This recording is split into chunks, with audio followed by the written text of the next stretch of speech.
Hi, my name is Tyson and I'm the driver of the SA6 Moores Family Racing owned Wingless Sprint. I'm a hot air balloon that could go to space. With the air like I don't care, baby, by the way. Clap along if you feel like a boat without a roof. Clap along if you feel like happiness is the truth.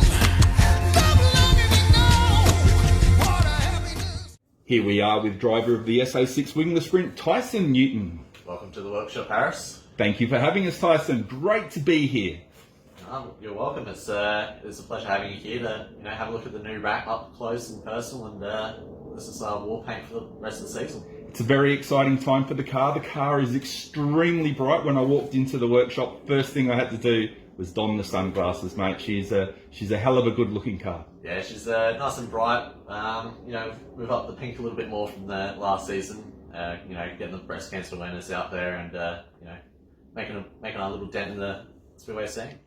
Mate, tell us a little bit about it. You had your first season last year, your first taste of the clay, so to speak, of donning the helmet. How did you fare? Yeah, so the first ever little lick of clay that I got was jumping in the speed car the season beforehand, so on Sponsors Day. I only got a handful of runs in that, but from there it was no turning back. Woke up randomly one morning from a message from Norm after I sold my Wingless, because saving for a house, and he offered me to drive. So within seconds I jumped on it, and here we are. Certainly, I'm sure you would have said yes before he even finished the sentence. Basically, yeah. So very, very grateful for the opportunity that Norm's presented to me. Jump on in the car, and not having any racing background, it's a big risk for him. But work on this furnace over a few years, I picked up a few things. As a rookie driver, did everything come up to your expectations? I know this Wingless Sprint class is extremely competitive. The numbers are through the roof. Fair to say the highest producing numbers-wise in South Australia. Through your time last season, what were your highlights, what were your lowlights, and how did you find Wingless Sprint, the class? One of the lowlines was I have a quite an abusive relationship with the concrete wall. I always meet myself there quite often, so always making Norm work late hours at night and straightening out axles and stuff like that for me last minute to get me back out on track the next weekend. One of the high points was probably the state title. Going up against some of the best in the state. Finished up 6th on a pretty tough track. It was pretty rewarding for the little team. Yeah, that race at Whyalla, certainly to say the least, it was a very challenging night, and everyone had to hang in there. A lot of people went out like a bull at a gate at first, and they were all guns blazing. But what they failed to take into account was in the back end of the race, you still need tyre to get home. Yeah, hats off to the Whyalla team. They do a great job out there, but unfortunately they've got the track a little bit wrong that night, and it just took rubber. It's just about being patient and holding on and trying to make the tyres last. Yeah, look, certainly the Whyalla team, through the Brown family and everyone associated, they do the best they can with what they have out there at Whyalla, and great to see the Wingless Sprints going back there this year again to support the club. Yeah. So we, car's a little bit dirty still. We just rolled off the trailer tonight from going there literally last Saturday. Wasn't my night. It was pretty rough going. We had, a gasket blown, missed the first heat, and then got out in the first heat and done some damage to the diff. So blown a seal, and hopefully that's as far as damage has gone. But from there, we loaded up on the trailer and went home. Now, I believe at the opening round of the TI Bills series, you got the Lucky Last Award. What is the Lucky Last Award? It was the award of, when I took the photo, I asked them, should I be smiling or should I be sad that I'm getting this award? So basically it's just the last place finisher of the A-Main gets awarded, $100 voucher from JD Race Parts that's jumped on to be a part of the team this year. Awesome to have JD Race Parts involved in the series. I know it's a big series this year. Where are you off to? I know next is Mildura. You're up at Timor Speedway, and from there, where does it flow? Yeah, so we're actually going to Mildura, not part of the TI series. We're heading there for a non-points round. Norm was meant to run the speed car. Unfortunately, got canned this weekend, so I've called Daryl Sloan, jumped back into the queue to run this weekend. No points or anything like that, but it's valuable time on the track and seat time on a track that I'm not aware of or known, never driven on, and we have the state title there this year. Fantastic. And where does the TI Bill series go from round 2 onwards? So round 2, we head off to Mount Gambier in December, the 9th of December, I believe it is. Early December, we head off to Mount Gambier. And then from there, I'm very vague of where we go next. I believe the next round is, the next meeting we have from there is the 30th of December. We're out at Renmark. Well, there you go, race fans. Certainly a lot of racing coming up your way for the Wingless Sprints. Get out to your local Speedway. Support the boys and the girls because they really do put on a good show. These V6 powered Holden engines aboard a sprint car chassis, and they do a great job. Great to see the Wingless Sprints out there, and huge in numbers, mate. The popularity is through the roof. Oh, definitely. It's a great entry-level class. I've gone from not driving anything before to, pretty competitive most nights if I get the car off the wall. They do the trick, and they're a great platform to learn off of and branch out into other divisions. And of course, everywhere you go, you raise the awareness of breast cancer, the foundation, and you sell some merchandise along the way. Yeah, definitely. So we're getting a new merch lineup this year. So, currently in the process of going through that with Racewear Apparel, Dan Putty, also formerly known as 43 Industries. So we're just waiting on a few things, and hopefully we'll get some new shirts and hoodies and hats, beanies, and everything else out there, and to donate every bit of proceeds and profits to the National Breast Cancer Foundation. And for those people that are looking to maybe purchase some gear or check it out when it comes online, where will they find it? The best place to find it is on Facebook. We find everything these days. So that will be TJ Motorsport on Facebook. So we'll have all our merch getting released there, and we'll make sure we bring some to the track, and try and sell it out in the stands.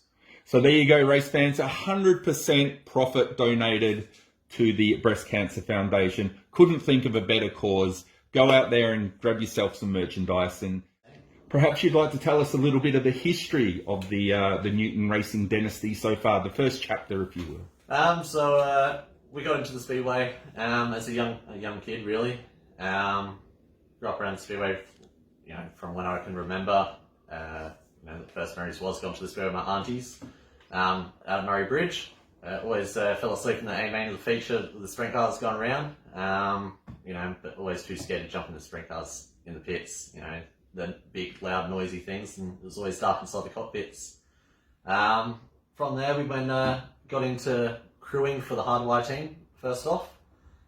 So started crewing for Alison and Harry, the S6 with Murphy driving it. We went from there to help out Norm with the Wingless when COVID kicked in.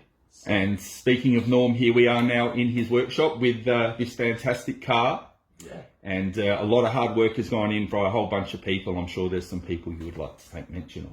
Yeah, so definitely the first mention is to Norm, the car owner. Can't thank the opportunity enough. Not having any racing history to be strapped into the seat, with a couple of seasons experience behind the spanners, it means a lot.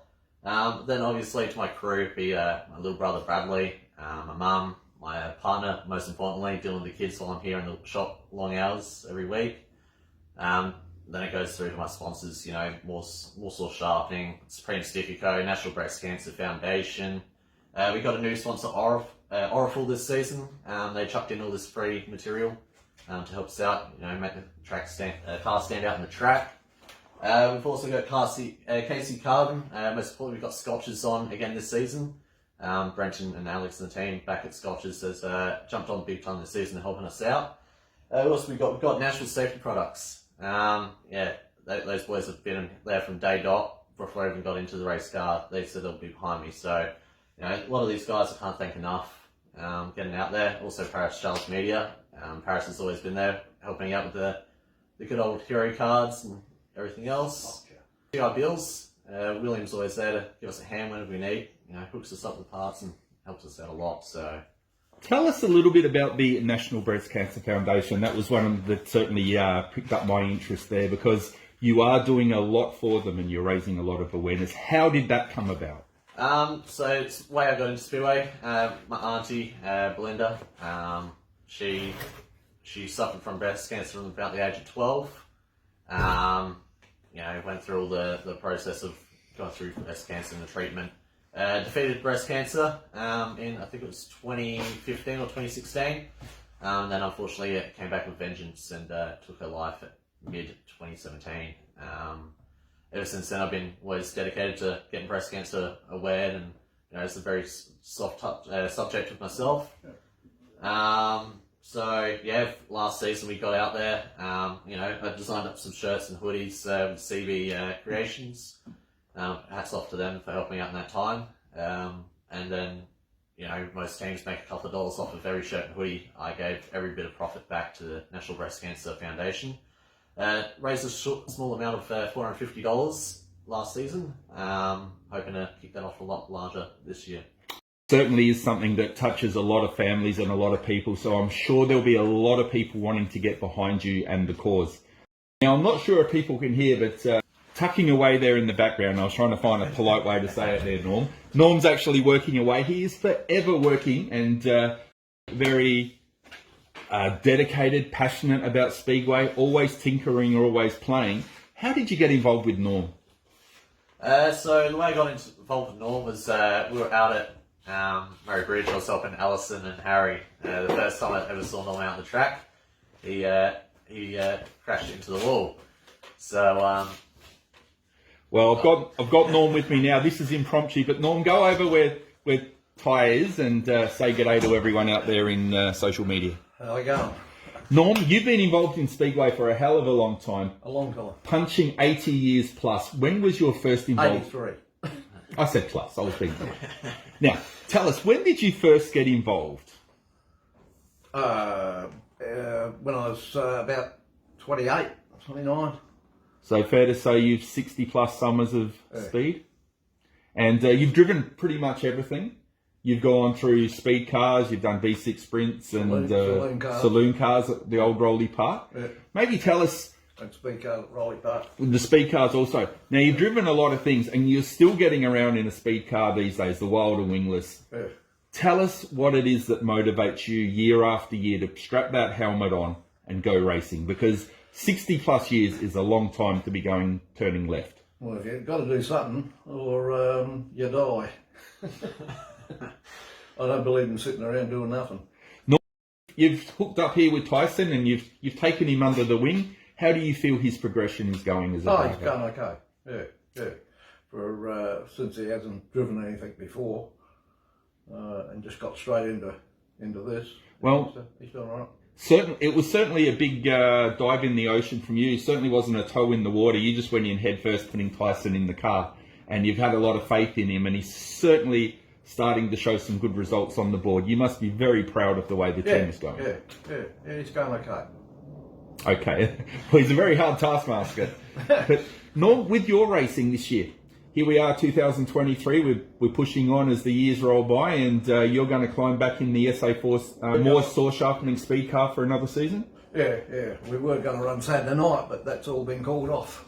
We had 14 speed cars, probably the most of any of the sections for once, and the other sections didn't come up to scratch, so they've canned the whole meeting. Is there another date where you may be running next? When are we expecting to see the number 4 on the track? It's probably 2 or 3 weeks or so, or more. Yeah, at least that. 3 or 4 weeks. Yeah. Maybe one before Christmas, or otherwise it'll be after Christmas. So you feel that the South Australian speed car scene has really turned a corner and coming on in leaps and bounds? I know for a while they were out in the wilderness. Oh yeah, they've come on to what they were a few years back. They dropped off to literally nothing. But the section's slowly building up. Yeah, well, we certainly hope to see the Wild and Wingless sprint cars back out there. But in the meantime, we'll turn the attention back to Tyson. It's a big effort to get to Mildura. Yeah. There's a lot of moving parts behind the scenes that people don't see. There's the travel, there's the expenses, there's the sponsors, there's the team and everything. Maybe take us through a little bit of an insight as to everything that happens in the background that people don't actually see. I mean, they see the car on the track turning left, but take us through what happens during the week. Usually from race day we unload the car. Usually I wash it or I leave it to Norm to do because I'm always too busy at work. So I leave the car to be washed, or I'll come out and wash it on a Sunday afternoon. From there we'll roll it in and just double check over a few little bits and pieces to make sure it's ready to go for the next weekend. Throughout the week, obviously we check tyres, change tyres over. I'll drag my little brother across, or one of my good mates across, Corey. He's helped us out a lot last season. Unfortunately, he's got a new job, so he's chasing the money and not around the Speedway scene as much.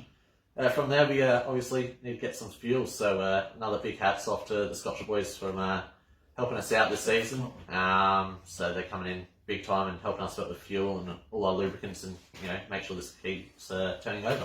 Yeah, great to have Brenton and the team from Scotches on board. I know that since Brenton has got involved with Scotches, he's been very passionate about the motorsport. And I was actually there when you got to meet him, and you struck up in a conversation straight away and got along famously on the night. And great to have him on board. And I know he's helping you out with some fuel and lubricants this year. Yeah, definitely. So he's going to be keeping this thing going around on track, making sure we're not getting any unusual knocks and noises around the car. They've come on big time. Can't thank them enough. They do plenty for the sport, and not only just for our sport, for motorsport around South Australia. From they helped out with the Speedboats Championship. They help out with the Hyundai XLs. They do everything out here. Yeah, for sure. Well, mate, it certainly has been a late night tonight in the workshop. We've been out here for a few hours. We've still got a diff to do tonight. Lots of stuff going on in the background here for the Moore Sharpening number 6. Mate, before we sign off, is there anything else you would like to tell the public? Not necessarily. Just hopefully bringing you out to the track sometime soon. If you're wondering where we're running next, just jump on the Facebook page and be sure to find our calendar. And we'll be near you guys sometime soon. Well, there you have it, race fans. Keep an eye out for the SO6, Tyson Newton coming your way. Wingless sprints coming on leaps and bounds this year. And maybe in another episode, we'll talk about the success of the wingless sprints. But for now, we're going to sign off, say good night and God bless, and we'll catch up with you next time from the workshop. See you guys.